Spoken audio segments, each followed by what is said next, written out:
और कुछ ऐसी घटनाएं होती हैं जिन्हें हम अप्रत्याशित मान लीजिए आपको अपने बिटिया की शादी करना है। दोस्तों, कुछ चीज़ें जीवन में पहले से निर्धारित होती हैं कि हमें कब क्या करना है, जिसके बारे में हमें पहले से ही पता रहता है कि हमें इस समय यह काम करना है और वह काम इतना ज़रूरी होता है कि उसे करना ही पड़ेगा। हाँ, कुछ समय आगे पीछे हो सकता है लेकिन करना ज़रूरी होता है।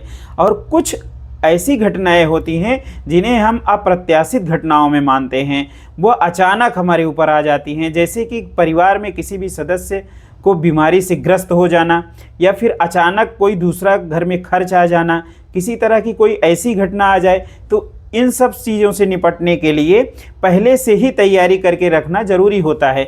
जो अप्रत्याशित घटनाएं होती हैं उनके बारे में तो नहीं जानते रहते हैं, क्योंकि उनके बारे में पहले से कुछ नहीं पता होता है। लेकिन कुछ ऐसी चीज़ें होती हैं जिनके बारे में हमें पता होता है पहले से कि मुझे ये काम करना है, तो उन कामों के लिए हमें पहले से ही प्लानिंग कर लेनी चाहिए। अगर आप पहले से प्लानिंग करके निरंतर उस पे काम कर रहे हैं तो एक दिन जब उस काम को करने का समय आएगा तब आप अच्छे ढंग से उस काम को कर सकते हैं। अगर आप सोचें कि जब हमें वह काम करना है हम उसी समय उसका प्लान बनाएं तो फिर शायद आप उस काम में सफल ना हो पाएं। लेकिन अगर आपको जो काम करना है आज के 10 साल बाद, 15 साल बाद, 20 साल बाद, 25 साल बाद अगर कोई काम करना है तो फिर उसकी योजना आप पहले से ही बना करके चलिए। अगर आप पहले से उसकी योजना बना करके चलते हैं तो ज़रूर जिस समय आप वह काम करने लगेंगे उसमें आप सफलता हासिल ज़रूर कर लेंगे। तो इसलिए दोस्तों ऐसे ही व्यवस्था में आती है, जैसे आपको अपने बच्चे की पढ़ाई के लिए व्यवस्था करना है, अपना घर खरीदने के लिए व्यवस्था करना है, या फिर आपके घर में छोटी सी नन्ही सी बिटिया है उसके लिए व्यवस्था करना है, उसकी पढ़ाई लिखाई और उसके शादी विवाह की व्यवस्था करना है। इस बात को हम झुठला नहीं सकते हैं कि घर में हमारे बच्चे हैं तो उन्हें पढ़ाना लिखाना है कि नहीं है। बिटिया है जैसे उसकी शादी विवाह करना है, उसको पढ़ाना लिखाना है, आगे चल के उसके शादी विवाह करेंगे, उसमें जो पैसा खर्च होगा उसका हमें पहले से ही सुनियोजित तरीके से कुछ ना कुछ व्यवस्था करके रखनी पड़ेगी। तो इसलिए दोस्तों भारत सरकार भी तमाम तरह के उपक्रम लेकर के आती रहती है, तमाम तरह की योजनाएं लेकर के आती रहती हैं कि आप थोड़ा थोड़ा पैसा ही बचा करके रखिए। दोस्तों पैसा कई तरह से बचाया जाता है। आपके पास बैंक में, पोस्ट ऑफिस में, LIC में, हर जगह एक सेविंग अकाउंट होता है, और ये होता है जो आप एक निर्धारित समय के लिए पहले से ही फिक्स कर लेते हैं कि मुझे इस समय इस पैसे की ज़रूरत है। मान लीजिए आपको अपने बिटिया की शादी करना है, शादी करने के लिए अभी आपकी बिटिया छोटी है, उसी से संबंधित आज की इस वीडियो में हम लोग कवर करेंगे। तो दोस्तों आज की ये वीडियो जो जानकारी अड्डा पर आप देख रहे हैं, दोस्तों आपसे विनम्र निवेदन है कि ऐसी ही वीडियो देखने के लिए आप अपने इस चैनल जानकारी अड्डा को लाइक सब्सक्राइब जरूर करिएगा। ये वीडियो पसंद आए तो, नहीं भी करिएगा तो भी पूरी वीडियो ज़रूर देखिएगा। भारत सरकार की एक ऐसी ही योजना जो सिर्फ बेटियों के लिए बनी हुई है, जिसे आप लोग सुकन्या समृद्धि योजना के नाम से जानते हैं।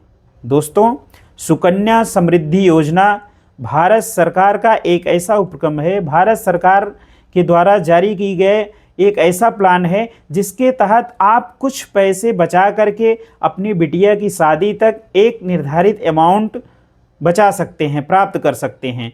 तो उसकी क्या व्यवस्था है, क्या योग्यताएं हैं, क्या शर्तें हैं, उसमें कौन पैसा जमा कर सकता है, किसके नाम पैसा जमा होता है, कितना पैसा जमा होता है, क्या क्या फ़ायदे हैं, कब पैसा आप ले सकते हैं, ये सारी चीज़ें आज की इस वीडियो में हम लोग कवर करेंगे। तो दोस्तों छोड़िएगा मत, लगे रहिएगा, पूरी वीडियो को जरूर देखिएगा, तभी कुछ समझ में आएगा। क्योंकि अगर आप चाहेंगे कि बस हो गया सुकन्या समृद्धि योजना के बारे में बता रहे हैं, देखने की कोई ज़रूरत नहीं है, मैं तो पहले से ही जानता हूं, तो फिर आप शायद क्लियर ना हो पाएँ। तो दोस्तों पूरी वीडियो को जरूर देखिएगा। सुकन्या समृद्धि योजना भारत सरकार की एक ऐसी योजना है जिसे आप अपनी छोटी सी बिटिया के नाम पर पोस्ट ऑफिस में और राष्ट्रीयकृत बैंकों में खाता खुलवा करके थोड़े थोड़े अमाउंट जमा करके एक दिन निर्धारित अमाउंट प्राप्त कर सकते हैं।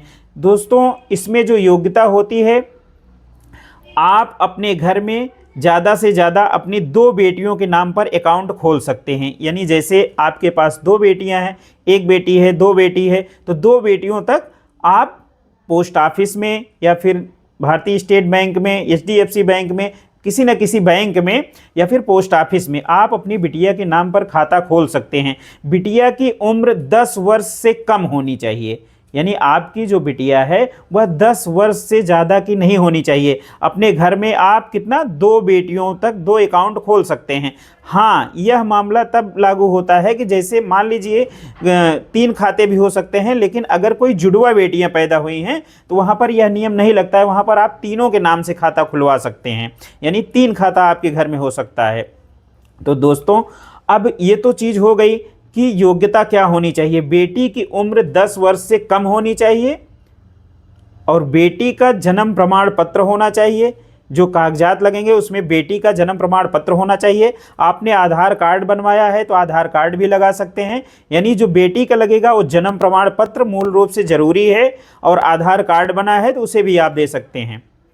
दूसरी चीज़, अभिभावक यानी माता या पिता में से, दोनों में से किसी एक का आधार कार्ड और फोटो, यानी बच्चे की, बिटिया की, पिता की आधार कार्ड और फोटो, गार्जियन माता पिता दोनों में से एक लोग का आधार कार्ड और फोटो लगेगा।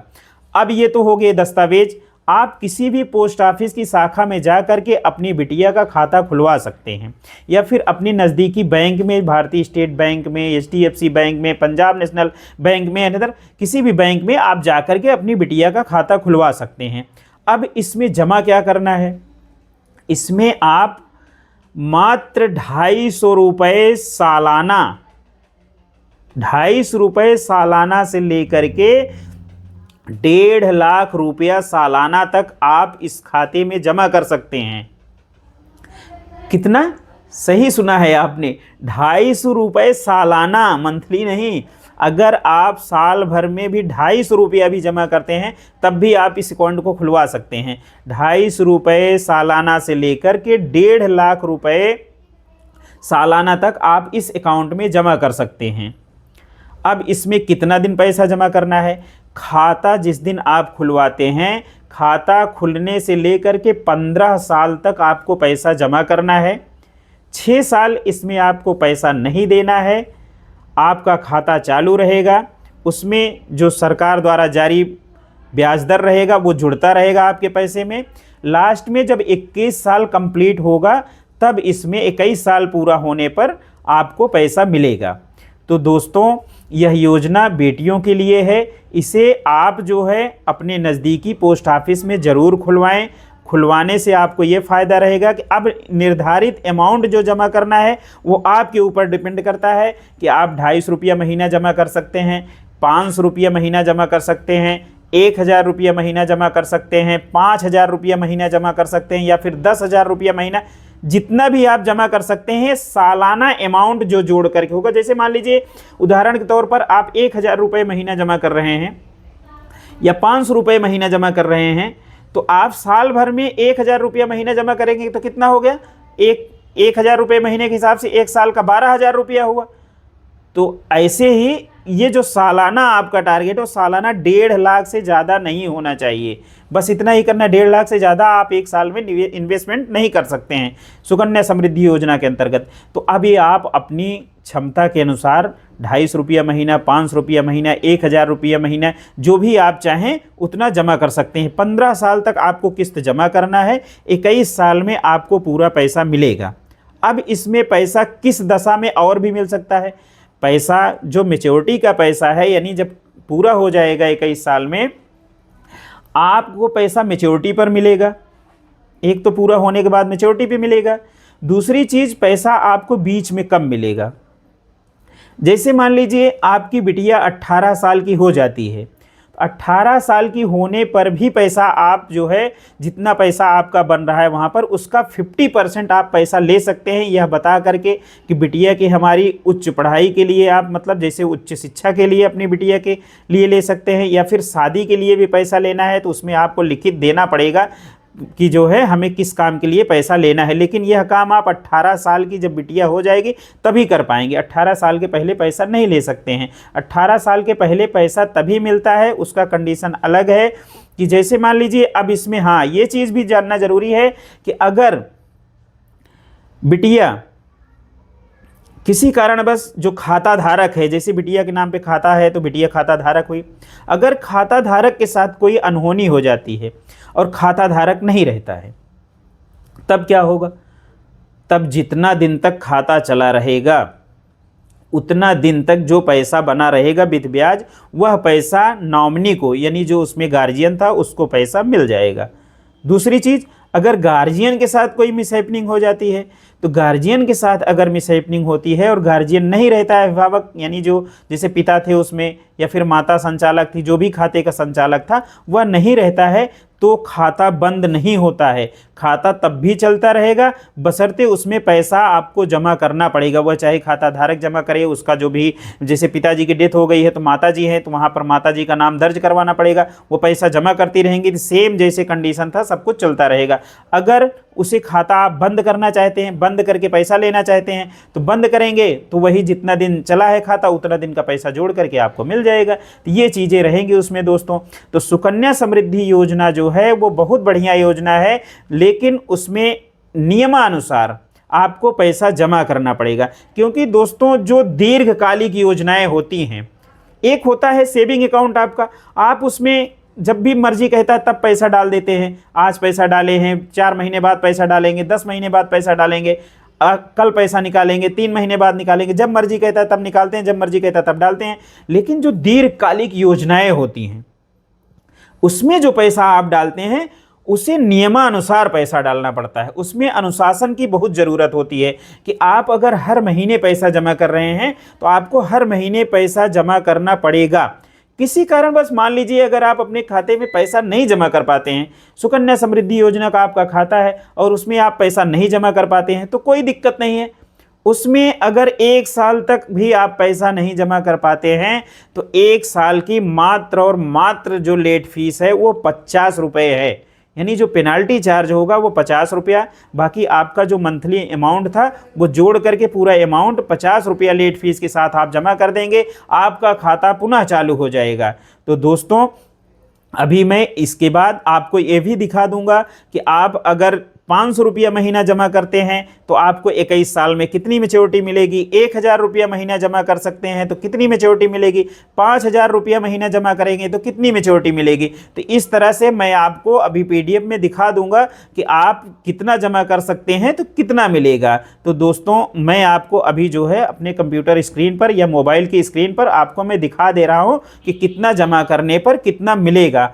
और सुकन्या समृद्धि योजना से अगर आपको कुछ भी पूछना है, सुकन्या समृद्धि योजना से संबंधित कोई भी डाउट आपके मन में है तो आप उसे कमेंट बॉक्स में ज़रूर लिखिएगा। हो सकेगा तो मैं कमेंट बॉक्स में ही जवाब दे दूं, नहीं तो उस पर एक पूरी वीडियो ज़रूर लेकर के आऊँगा जिससे देख करके आपको पूरी तरह से बात में समझ में आ जाए। हाँ, एक चीज़ और है इसमें जो ड्रॉबैक है वो चीज़ भी मैं आपको बता देता हूँ दोस्तों कि सुकन्या समृद्धि योजना कोई बीमा योजना नहीं है। सुकन्या समृद्धि योजना में किसी भी तरह का कोई बीमा नहीं होता है। सुकन्या समृद्धि योजना सिर्फ एक बचत के लिए है, बचत अकाउंट है, इसमें जो है किसी तरह का कोई बीमा नहीं होता है। यानी गार्जियन नहीं रहता है तो किसी भी तरह का कोई बीमा नहीं है, खाता धारक नहीं रहता है तब भी किसी भी तरह का किसी प्रकार का कोई बीमा नहीं है। और दूसरी चीज़ जो है इसमें वह यह बात देखने लायक है कि इसमें दोस्तों 18 साल तक जो गार्जियन होता है वो खाते का मालिक होता है गार्जियन, लेकिन जैसे ही बिटिया 18 साल की होती है तो वह अपने खाते की मालकिन स्वयं बन जाती है। यानी आपकी बिटिया 1 साल की है, आप 15 साल पैसा जमा करते हैं, 21 साल में पैसा आपको मिलना है उसमें, लेकिन पैसा 18 साल की जब बिटिया हो जाएगी तो पैसा उसके फेवर में हो जाएगा। यानी बिटिया चाहे तो पैसा निकाल सकती है, रख सकती है, वो उसकी जिम्मेदारी हो जाती है। बिटिया पैसा निकाल सकती है, पूरा पूरा पैसा निकाल सकती है, उसमें आप किसी भी तरह का कोई हस्तक्षेप नहीं कर सकते हैं। तो दो चीज़ें इसमें ड्रॉबैक हैं दोस्तों। एक तो 18 साल की होने के बाद बिटिया पैसा अपना खुद निकाल सकती है, वो अपनी स्वेच्छा से निकाल सकती है, उसमें आप किसी तरह का कोई हस्तक्षेप नहीं कर सकते हैं। दूसरी बात है कि उसमें किसी भी तरह का कोई इंश्योरेंस नहीं होता है, किसी भी तरह का कोई जीवन बीमा नहीं होता है। तो ये चीज़ें हैं। बाकी स्कीम बहुत बढ़िया है, भारत सरकार की ये पॉलिसी है, भारत सरकार का उपक्रम है, भारत सरकार लेकर के आई है, तो ज़रूर ही कुछ ना कुछ खासियत है, तभी तो लेकर के आई है। तो ये पैसा बचाने का एक बहुत बढ़िया साधन है दोस्तों। मैं अभी आपको लास्ट में PDF दिखा दूंगा कितना जमा करने पर कितना मिलेगा। तो दोस्तों इससे संबंधित अगर कोई भी क्वेश्चन होगा आपके मन में तो उसे कमेंट बॉक्स में ज़रूर लिखिएगा, और मैं अब आपको दिखाता हूँ PDF। तो दोस्तों आइए चलते हैं अपने मोबाइल की स्क्रीन पर, और मैं आपको लाइव करके दिखाता हूं कि आप कितना अमाउंट जमा करेंगे तो कितनी मैच्योरिटी मिलेगी, और एकदम ऑफिशियल साइट से। ये रहा मोबाइल में हमारा पोस्ट इन्फो ऐप। मैं अपने मोबाइल के इस ऐप पर आया, और यहाँ से मैं आपको सारी जानकारी दे दूँगा कि आप कितना जमा करेंगे तो कितना मिलेगा। ये पोस्ट ऑफिस का ही ऐप है, बिल्कुल ओरिजिनल जानकारी यहाँ पर मिलेगी। इसमें ये नहीं रहेगा कि आप कितना जमा करेंगे तो कितना मिलेगा, तरह तरह के लोग यूट्यूब पर इधर उधर बता करके निकल जाते हैं। लेकिन यह वीडियो सिर्फ व्यूज़ के लिए नहीं, यह वीडियो आपको जागरूक करने के लिए, जानकारी के लिए बनाई गई है। और दोस्तों किसी भी तरह का निवेश करने से पहले एक बार अपने फाइनेंशियल एडवाइज़र से, वित्तीय सलाहकार से, या फिर बैंक में, पोस्ट ऑफिस में जा कर के पूछ परख करके तब किसी भी तरह का इन्वेस्टमेंट करिएगा। यह वीडियो सिर्फ आपको जागरूक करने के लिए, आपको जानने के लिए, आपको समझने के लिए बनाई गई है, ठीक ना। तो ये चीज़ ज़रूर ध्यान रखिएगा। मैं आपको दिखाता हूँ कि आप अगर जैसे 500 रुपया महीना अगर जमा कर सकते हैं, ये 500 रुपया महीना यदि आप जमा कर रहे हैं तो 500 रुपया महीना जमा कर रहे हैं, और आपकी बिटिया मान लीजिए 1 साल की है, 1 ईयर, तो इसको हम कैलकुलेट करेंगे। ये 15 साल आप जो टोटल कंट्रीब्यूशन आपका हो रहा है, वह जो टोटल कंट्रीब्यूशन हो रहा है वो 15 साल हो रहा है। मैच्योरिटी पीरियड 21 साल है। टोटल कंट्रीब्यूशन आपका जो है वो 90,000 हो रहा है, सॉरी, यानी 1,000 रुपया महीना अगर आप जमा कर रहे हैं तो 1 साल में 12,000 रुपया हुआ। 15 साल आपको जमा करना है, तो 15 गुणे 12 करेंगे तो 90,000 रुपये 15 साल में आपने जमा किया। अब आपको जो 21 साल में मैच्योरिटी मिलनी है वो कितनी मिलेगी? अगर 1,000 रुपया महीना आप जमा करते हैं तो साल भर में 12,000 रुपया जमा कर रहे हैं। 15 साल में आपका टोटल अमाउंट 90,000 रुपया जमा हो रहा है। अब जो 21 साल में आपको टोटल पैसा मिलना है वह पैसा मिलेगा आपको टोटल मिलेगा 2,69,730 रुपया। दोस्तों ये जो 2,69,730 रुपया मैं आपको मैच्योरिटी बता रहा हूँ, यह मैच्योरिटी है जो अभी तत्काल में ब्याज दर चल रहा है। सुकन्या समृद्धि योजना में अभी 8.2% का ब्याज दर चल रहा है, यानी 8.2% का ब्याज चल रहा है। ब्याज जो होता है सरकार उसे तिमाही तौर पर बदलती रहती है, कभी ऐसे जल्दी नहीं बदलता है, लेकिन बीच में कभी भी यह कम हो सकता है या ज़्यादा हो सकता है, तो थोड़ा बहुत मैच्योरिटी में डिफरेंस आ सकता है। यह बातें निश्चित हैं, क्योंकि जब सुकन्या समृद्धि योजना शुरू हुई थी तब इसमें 9 पॉइंट कुछ मिल रहा था ब्याज दर, लेकिन अभी जो प्रेजेंट टाइम में मिल रहा है, जो 2025 चल रहा है, तो सितंबर से दिसंबर तक की जो तिमाही है इसमें जो मिल रहा है वह 8.2% मिल रहा है, यानी 8.2% ब्याज दर के हिसाब से पैसा इसमें बन रहा है। तो दोस्तों अगर आप 500 रुपया महीना जमा करते हैं इस खाते में तो 1 साल में आपका जो जमा होगा 12×5 = 6,000 रुपया जमा होगा। अभी कुछ देर पहले हमने बता दिया था आपको 12,000 रुपया जमा होगा, लेकिन वो मैं 1,000 रुपये के हिसाब से बता दिया था आपको, उसके लिए क्षमा चाहते हैं।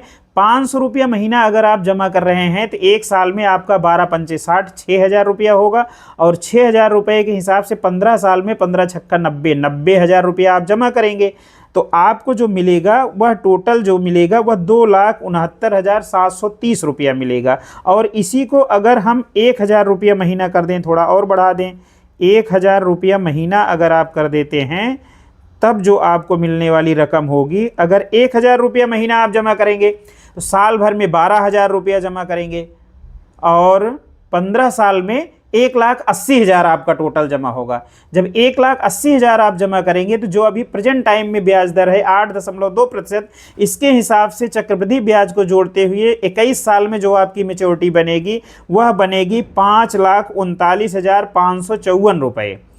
यानी अगर आप 15 साल में 90,000 जमा करेंगे तब आपको जो हमने बताया 2,69,000 समथिंग मिलेगा। लेकिन अगर आप 1,80,000 जमा करेंगे तब आपको 5,39,000 रुपया मिलेगा। तो दोस्तों अभी इसको अगर और चाहें तो और बढ़ा दें। अब इसी को अगर आप 5,000 रुपया महीना मान लीजिए जमा करते हैं तो 5,000 रुपया महीना जमा करते हैं तब कितना मिलेगा, 5,000 रुपया महीना जमा कर सकते हैं तो यह मेच्योरिटी आप तो 5,000 रुपये के हिसाब से आप 12 महीने में 12 पंचे 60,000 जमा करेंगे और 15 साल में टोटल आप 9 लाख रुपया जमा करेंगे। अब 21 साल में जो मेच्योरिटी मिलनी है आपको वह 26,97,248 रुपया मिलेगा। तो दोस्तों यह अभी प्रेजेंट समय में, वर्तमान समय में जो ब्याज दर चल रही है उसके हिसाब से गणना करके हमने आपको बताया है, जो अभी का कैलकुलेटर बता रहा है। तो दोस्तों समय समय पर इसमें ब्याज दर कम या ज़्यादा हो सकती है, तो जो मेच्योरिटी है उसमें थोड़ा बहुत भिन्नता आ सकती है। ठीक, इसलिए आप जब भी इसको खाता खुलवाएं उस समय जो आप ब्याज दर चल रहा है उसे ज़रूर जानें और खाते को सुचारू रूप से चलाएं। ये नहीं कि हमने खाता खुलवा लिया और 4 महीने किस्त जमा कर दी उसके बाद नहीं जमा किया तो पैसा तो आपको मिलेगा ही 100%, लेकिन कोई भी काम करिए तो आप जो पैसा निवेश करिए उसे उस हिसाब से जमा करिए कि जो आप हमेशा जमा कर पाइए। क्योंकि भैया अगर कोई भी दीर्घकालिक आप योजना लेते हैं तो उसे एक निश्चित अमाउंट ऐसा लेकर के चलना चाहिए कि आपकी आमदनी जो है उस हिसाब से आप अपना बजट बनाइए कि मुझे 15 साल पैसा जमा करना है, ये नहीं कि साल 2 साल पैसा जमा करना है। और दोस्तों इसमें किसी तरह का कोई बीमा नहीं होता है, यह मैं पहले ही आपको बता दिया हूँ। इसलिए आप अपना एक लाइफ इंश्योरेंस भी करवा के रखिए, यानी आप एक जीवन बीमा की पॉलिसी भी साथ में लेकर के रखिए। इससे बेनिफिट ये होगा कि आपका जीवन बीमा भी चलता रहेगा और साथ में आप यहाँ पर अपना पैसा भी जमा करते रहेंगे। तो दोस्तों आज की वीडियो में बस इतना ही। मिलेंगे फिर किसी एक नए टॉपिक के साथ, नई वीडियो के साथ, नई जानकारी के साथ। तब तक के लिए जय हिंद, वंदे मातरम।